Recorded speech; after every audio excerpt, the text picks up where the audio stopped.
Hello students, आज हम class 12 के लेसन नंबर 2 के sexual reproduction in flowering plants के लेक्चर नंबर लोग लेक्चर नंबर 26 पढ़ने जा रहा हूं। इसके पीछे हम डबल फर्टिलाइजेशन क्या है, डबल फर्टिलाइजेशन के महत्व और कुछ भ्रूणपोष के बारे में हम बताए होंगे। तो आज लोग डिटेल्स एकदम भ्रूणपोष एंडोस्पर्मी के बारे में जानेंगे और इसके कितने भी टार्ट्स होते हैं इनके बारे में हम जानकारी लेंगे। ये हप्लॉइड होता है, डिप्लॉइड होता है कि ट्रिप्लॉइड होता है ये जानेंगे, और भ्रूणपोष का काम होता क्या है ये जानने के प्रयास हम लोग करेंगे। तो लोग इससे जितने भी टॉपिक्स आते हैं आपके एग्जाम में वो सभी टॉपिक्स यहां से बन जाएंगे, कोई दिक्कत नहीं हो। तो लोग तकलीफें कितनी भी क्यों ना हो, तकलीफें जीवन में कितनी बड़ा भी क्यों ना हो या कितने भी क्यों ना हो, हम घुटने नहीं टेकेंगे। तकलीफें हमारे जीवन में कितने भी क्यों ना हो, हम घुटने नहीं टेकेंगे, क्योंकि हमारे रगों में खून नहीं, मेरा माँ बाप का सपना और जुनून दौड़ता है। तो लोग हमारे जीवन में तकलीफ और संघर्ष कितनी भी बड़ा क्यों ना हो हम करेंगे वो लोग, क्योंकि हम घुटने किसी के सामने टेकने वाले नहीं, क्योंकि लोग हमारे खून में रंग नहीं, मेरा माँ बाप का सपना और जुनून दौड़ता है। तो चलते हैं आगे की ओर। इस वीडियो को अंत तक देखते रहिए ताकि आपको इस टॉपिक की पूर्ण रूप से समझ में आ जाए और जितने भी क्वेश्चन बने इससे आपको पूर्ण रूप से यहां से जितना भी क्वेश्चन आएगा वो आपसे बन जाएगा। तो आप देखिए पहला पॉइंट क्या लिखा गया, भ्रूणपोष क्या है। तो निषेचन की क्रिया में एक मेल गैमेट, पहला मेल गैमेट अंड से तथा दूसरा मेल गैमेट द्वितीय केंद्रक से संलयन करता है, जिसके फलस्वरूप आप लोग क्या बनता था डबल फर्टिलाइजेशन में प्राइमरी एंडोस्पर्म न्यूक्लियस प्राथमिक भ्रूणपोष केंद्रक बनता है, और जिससे लोग भ्रूणपोष का विकास होता है। माने पहला नारीगमक है जो अंड से मिलेगा, अंड से, तथा दूसरा नारीगमक लोग किससे, द्वितीय केंद्रक से संलयन करता है, जिसके फलस्वरूप प्राइमरी एंडोस्पर्म न्यूक्लियस बनता है। क्या बनता है, प्राइमरी एंडोस्पर्म न्यूक्लियस। यही प्राइमरी एंडोस्पर्म न्यूक्लियस भ्रूणपोष बनाता है। आगे के बाबू जो भ्रूणपोष बनता है वो ट्रिप्लॉइड होते हैं। क्या होते हैं, ट्रिप्लॉइड। देख लेते हैं किस तरह ट्रिप्लॉइड होते हैं। जो तो बाबू लोग मेल गैमेट ऑलवेज हम लोग जानते हैं हप्लॉइड होते हैं। क्या होते हैं, हप्लॉइड। तो मेल गैमेट जब हप्लॉइड होगा तो इसे एन से सूचित करेंगे। अब बाबू लोग हम जानते हैं कि सेकेंडरी न्यूक्लियस डिप्लॉइड होता है। क्या होता है, डिप्लॉइड। अब बताओ जब सेकेंडरी न्यूक्लियस डिप्लॉइड होगा तो ये क्या बनाएगा, 3n ट्रिप्लॉइड बनाएगा। क्या बनाएगा, ट्रिप्लॉइड। तो बाबू लोग जो ट्रिप्लॉइड बना वो प्राइमरी एंडोस्पर्म न्यूक्लियस था। क्या था, प्राइमरी एंडोस्पर्म न्यूक्लियस, जिसे पेन कहते हैं। तो भ्रूणपोष त्रिगुणित होता है। भ्रूणपोष का जो ऊतक होते बाबू, ऊतक की कोशिकाएं में खाद्य सामग्री पूरा होता है, माने खाद्य सामग्री से भरा होता है। माने भ्रूणपोष एक प्रकार का ऊतक है, इसके ऊतक जो कोशिका होते हैं वो खाद्य सामग्री से, फूड मटेरियल से पूरा होता है। आगे की ओर भ्रूणपोष भ्रूण को पोषण प्रदान करता है। क्या प्रदान करता है, न्यूट्रिएंट्स। तो बारे न्यूट्रिशन लिख सकते हैं या न्यूट्रिएंट्स प्रोवाइड करता है। क्वेश्चन ये वाला भी पूछता है कि भ्रूणपोष लोग भ्रूण का क्या करता है, एम्ब्रियो का पोषण देने का काम करता है, न्यूट्रिशन प्रोवाइड करने के काम करती है। लेकिन लोग भ्रूणपोष होता क्या है, तो ट्रिप्लॉइड होता है। ट्रिप्लॉइड माने 3n। जैसे मेल गैमेट n और सेकेंडरी न्यूक्लियस 2n जब मिलता है तो ये भ्रूणपोष बनाता है, वो होता है 3n माने ट्रिप्लॉइड होता है।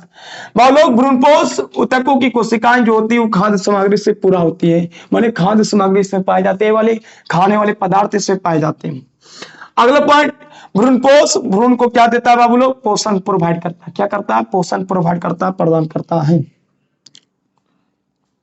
आगे लेडी तथा नारियल कास्टोर एंड कोकोनट के भ्रूणपोष में जो खाने वाला पदार्थ होते हैं वो तेल के रूप में पाए जाते हैं। किस रूप में पाए जाते हैं बाबू, तेल के रूप में पाए जाते हैं। तो लेडी तथा नारियल के भ्रूणपोष में खाद्य सामग्री, फूड मटेरियल तेल के रूप में पाया जाता है या संरक्षित रहता है। अगला पॉइंट, टाइप्स ऑफ एंडोस्पर्मी, तो एंडोस्पर्मी के 3 टाइप्स होते हैं बाबू लोग। पहला केंद्रीय भ्रूणपोष जिसे निकुलियर कहते हैं, और दूसरा का होता है कोशिकीय जिसे सेल्यूलर कहते हैं, और तीसरा का होता है माध्यमिकी भ्रूणपोष जिसे हेलोबियल एंडोस्पर्मी कहते हैं। तो बाबू केंद्रीय भ्रूणपोष कहने का मतलब क्या कि जब वे प्राइमरी एंडोस्पर्मी न्यूक्लियस बनता है तब इसमें बाबू लोग पहली फर्स्ट डिवीजन या कुछ परिवर्तित डिवीजन के कारण इसमें अनेक केंद्रक बनते हैं, और इन केंद्रकों के बीच भ्रूणाति भित्ति नहीं बनता है, माने लेयर नहीं बनता है। और जब लेयर नहीं बनता है तो केवल केंद्रक कहलाएगा। अगर केंद्रक है, बहुत सारे केंद्रक है, मानो ये केंद्रक बन गया प्राइमरी एंडोस्पर्मी से, अगर इसको ऊपर एक भित्ति बन जाता है लेयर तो कोशिका नहीं कहलाने लगेगा। बात सही है कि सर जी जब ये होता है, ये केंद्रक और केंद्र के चारों ओर भित्ति है, तो ये वाला भित्ति क्या कहलाने लगेगा? कोशिका कहलाने लगेगा। तो बाबू लोग यहाँ समझना केंद्र के भ्रूणपोष है क्या कि बाबू लोग जब प्राइमरी एंडोस्पर्म न्यूक्लियस में पहले 5 डिवीजन या पहला बार जब डिवीजन होता है और उसमें कुछ परिवर्तन डिवीजन के कारण बहुत सारे केंद्रक बन जाते हैं, और ये बहुत सारे केंद्रक बीच भित्ति का फॉर्मेशन नहीं होता। अगला पॉइंट कोशिकीय भ्रूणपोष सेल्यूलर एंडोस्पर्मी, इसमें लिखा गया क्या कि प्राइमरी एंडोस्पर्म न्यूक्लियस में कई बार डिवीजन होता है, बार डिवीजन होता है, कई बार डिवीजन होता है, जिससे बहुत सारे माने अनेक केंद्रक बनते हैं और इन केंद्रकों के बीच भित्ति का निर्माण होता है। इसमें भित्ति का निर्माण नहीं होता है, इसमें भित्ति का निर्माण होता है, और जब जिसके फलस्वरूप ये केंद्रक है वो कोशिका बन जाते हैं, और जब कोशिका बन जाते हैं तो इसे मल्टी सेल्यूलर एंडोस्पर्मी कहते हैं, माने जिसके फलस्वरूप बहुकोशिकीय भ्रूणपोष ऊतक बन जाता है। बात ध्यान रखना, इसमें डिवीजन के कारण पहली बार डिवीजन हुआ, कुछ परिवर्तन हुआ जिससे अनेक केंद्रक हुआ, और इस केंद्रकों के बीच भित्ति नहीं बनता है। माने केंद्रकीय भ्रूणपोष में केंद्रकों के बीच भित्ति नहीं बनता है, और कोशिकीय भ्रूणपोष में केंद्रकों के बीच भित्ति बन जाता है, और जब भित्ति बन जाता है तो कोशिका कहलाने लगता है, जिसके इसलिए से क्या कहते हैं? कोशिकीय भ्रूणपोष कहते हैं। अगला पॉइंट माध्यमिकी भ्रूणपोष सेल्यूलर एंडोस्पर्मी, इस एंडोस्पर्मी में लोग दोनों का मिश्रण होती है, जिसमें बाबू लोग निकुलियर एंडोस्पर्मी और सेल्यूलर एंडोस्पर्मी का मिश्रण होता है, माने मिला हुआ रहता है, दोनों का गुण होता है, उसे माध्यमिक भ्रूणपोष कहते हैं। तो बाबू लोग types of endosperm there are 3 types of, पहला निकुलियर, दूसरा सेल्यूलर और तीसरा हेलोबियल। निकुलियर में होती है क्या कि जब प्राइमरी एंडोस्पर्म न्यूक्लियस में पहली बार डिवीजन या कुछ परिवर्तन के कारण, कुछ बदलाव के कारण अनेक केंद्रक बन जाते हैं। जब अनेक केंद्रक बनते हैं, एक क्रम भित्ति नहीं बनता, जब भित्ति नहीं बनता तो केवल केंद्रक होता है, इसलिए इसे लोग क्या कहते हैं? केंद्रकीय भ्रूणपोष कहते हैं। अगला पॉइंट कि लोग जब प्राइमरी एंडोस्पर्म न्यूक्लियस में कई बार डिवीजन होता है तो क्या बनता है? अनेक केंद्रक बनता है। जब अनेक केंद्रक बनता है तो केंद्रकों के बीच भित्ति का निर्माण नहीं होता है, और जब नहीं होता है तो ये बाउल आती हाँ, इसमें भित्ति का निर्माण होता है। जब होता है तो कोशिका कहलाएगा। जब केंद्रक बना, कई बार डिवीजन हुआ तब, और जब डिवीजन होता है अनेक केंद्रक बन गया तो इनके ऊपर क्या भित्ति का निर्माण होता है, और जब भित्ति का निर्माण होता है जिसके फलस्वरूप बहुकोशिकीय भ्रूणपोष कहलाने लगता है। माध्यमिकी भ्रूणपोष में होती है क्या कि सेल्यूलर न्यूक्लियर एंडोस्पर्मी और सेल्यूलर एंडोस्पर्मी का क्या होती है? मिश्रण होता है। तो बोलो इतना तो आपको समझ में आ गया होगा क्या कि सर जी जब फर्टिलाइजेशन होती है तो क्रम पहला नरयुग्मक अंड से तथा दूसरा नरयुग्मक द्वितीय केंद्रक से मिलता है, जिसके फलस्वरूप प्राइमरी एंडोस्पर्मी न्यूक्लियस बनता है, और वही न्यूक्लियस है ना जो भ्रूणपोष का विकास करता है, या उसी न्यूक्लियस से क्या होता है? भ्रूणपोष का एंडोस्पर्मी का विकास होता है। भ्रूणपोष त्रिगुणित होते हैं, ट्रिप्लॉइड होते हैं। देखो बाबू लोग, भ्रूणपोष का ऊतक जो होती है उसके ऊतकों की जो कोशिकाएं वो खाद्य पदार्थों में उसमें पाई जाती है, उसको हम खा सकते हैं। अगला पॉइंट जो भ्रूणपोष होता है वो भ्रूण को क्या देता है? पोषण प्रदान करती है। अगला पॉइंट लेडी और जो नारियल होती है उसका भ्रूणपोष में खाद्य सामग्री तेल के रूप में पाया जाता है। अगला पॉइंट टाइप्स ऑफ एंडोस्पर्मी, 3 टाइप्स होती है बाबू लोग एंडोस्पर्मी के, निकुलियर, सेल्यूलर और हेलोबियल। निकुलियर में एक बार डिवीजन हुआ, कुछ परिवर्तन के कारण अनेक केंद्रक बन गया और केंद्रकों के बीच भित्ति नहीं बनता, और जब नहीं बनता है तो बाबू लोग क्या? केंद्रकीय भ्रूणपोष कहलाता है। जब इसमें प्राइमरी एंडोस्पर्म न्यूक्लियस में कई बार डिवीजन होता है जिससे अनेक केंद्रक बन जाते हैं, इन केंद्रकों के बीच भित्ति बनता है, जिससे ये केंद्रक कोशिका में चेंज हो जाता है, कोशिका के कारण, इसलिए इसे क्या कहते हैं? कोशिकीय भ्रूणपोष कहते हैं। और इसमें हेलोबियल में बाबू लोग इसमें दोनों का मिश्रण होता है।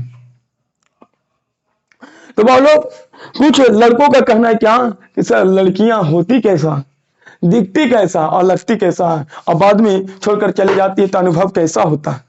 तो ये इस चीज के बारे में बताएंगे क्या कि लड़कों लोग का बहुत सारी डिमांड होती है क्या कि लड़कियां लगती है कैसा दिखने में, होती कैसा है, दिखने में लगती कैसा है, होती कैसा है, और फिर छोड़कर चलने के बाद अनुभव कैसा होता है, कैसा चुभता है दिल में। तो और लोग, लड़कियां दिखती है हीर की तरह, लड़कियां दिखती है हीर की तरह और लगती है खीर की तरह, और छोड़कर चली जाती है फकीर की तरह। तो वो लोग, लड़कियां लगती है हीर की तरह, दिखती है तीर की तरह, माने दिखती है हीर की तरह, लगती है खीर की तरह और चुभती है दिल में तीर की तरह, और जब छोड़कर चली जाती है तो बना देती है फकीर की तरह। तो वो लोग, कहने का मतलब क्या, कि लड़कियां से प्यार नहीं करना चाहिए, लड़कियों से प्यार नहीं करना चाहिए, क्योंकि दिखती है ये हीर की तरह और लगती है खीर की तरह, और दिल में चुभती है तीर की तरह और छोड़कर चली जाती है फकीर की तरह। इसलिए लड़कियों से कभी प्यार नहीं करना, क्योंकि लड़कियां देखने में भले लगे हीर की तरह, किसके जैसे लगते हैं, हीर की तरह, लगती है, दिखती है हीर की तरह, लगती है खीर की तरह, दिखती है हीर की तरह, लगती है खीर की तरह और दिल में चुभती है तीर की तरह और छोड़कर चली जाती है फकीर की तरह। तो बाबू लोग, कहने का मतलब क्या, कि आपको समझ में आ गया होगा, समझ में आ गया होगा क्या, कि लड़कियों से प्यार करने की दशा होता क्या है, होता क्या है। क्योंकि लड़कियां भले दिखती है हीर की तरह और लगती है खीर की तरह, लेकिन दिल में चुभती है तीर की तरह, और जब छोड़कर चली जाती हैं किसके जैसा बाबू, तो फकीर की तरह। इसलिए लड़कियों से जीवन में कभी प्यार मत करना, प्यार करना एक धोखेबाजी है, न तो फिर सब दिन दिल में चुभेगा तीर की तरह, दर्द देगा थोड़ा बहुत। तो जय हिंद जय भारत।